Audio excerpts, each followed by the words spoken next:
At the heart of Kirinyaga County lie Mwea constituency,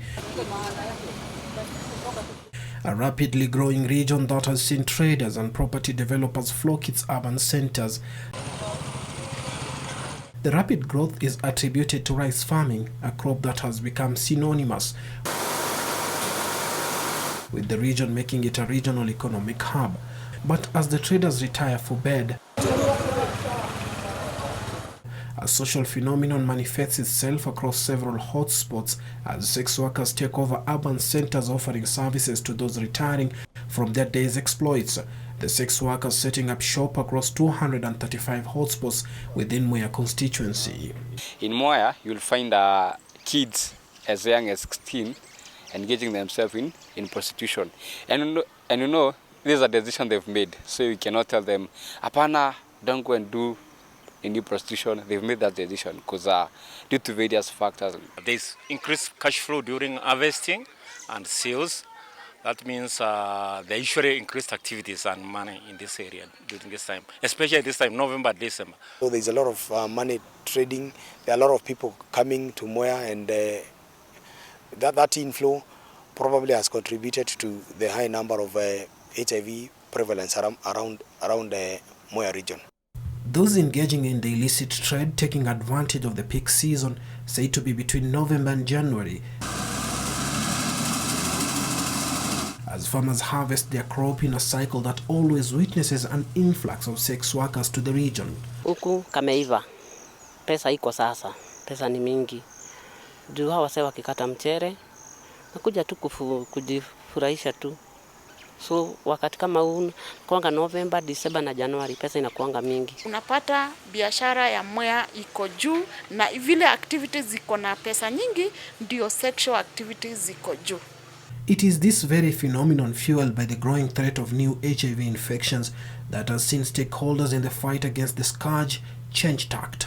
We want to put more focus on community interventions. Lucy Njeri Moniki, a nominated MCA at the Kirinyaga County Assembly, has already tabled a motion that seeks to have the county administration consider introducing female condoms in social joints and washrooms in renewed push to leverage on the new strategy. They can be allowed to make decisions and use the female condoms. I think it can lower the risk of getting the HIV and any other sexually transmitted disease.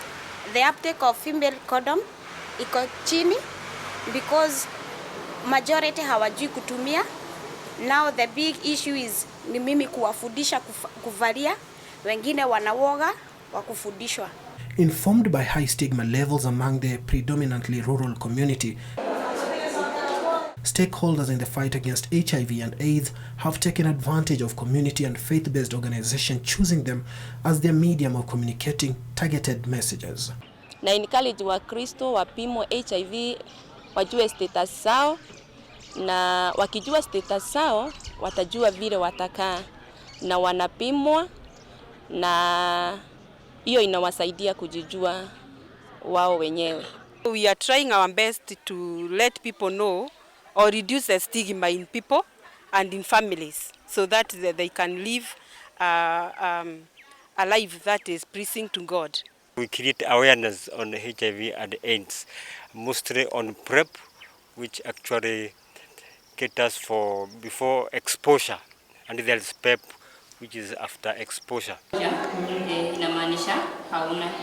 It is a strategy that appears to have borne fruits, with more and more getting tested, with those who have defaulted from taking antiretroviral drugs traced in a strategy dubbed Total War Against AIDS.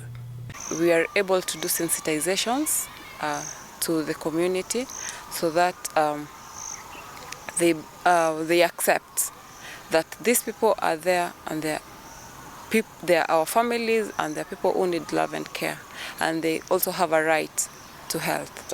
It's upon us to challenge it down to them. And you know, if they have this information, at least you will save them from maybe a potential STI or maybe a potential disease. Hii kazi si mzuri. Mimi mwenye hajaingia kwa sex work asiingie. Atafuta either bwana aolewe ama afanye kazi ingine. The just released Global AIDS Progress Report 2019 indicate that Kenya has made significant progress in HIV response, with new infections having reduced by over 51% over the last 6 years and over 1.2 million Kenyans already on the lifelong antiretroviral therapy.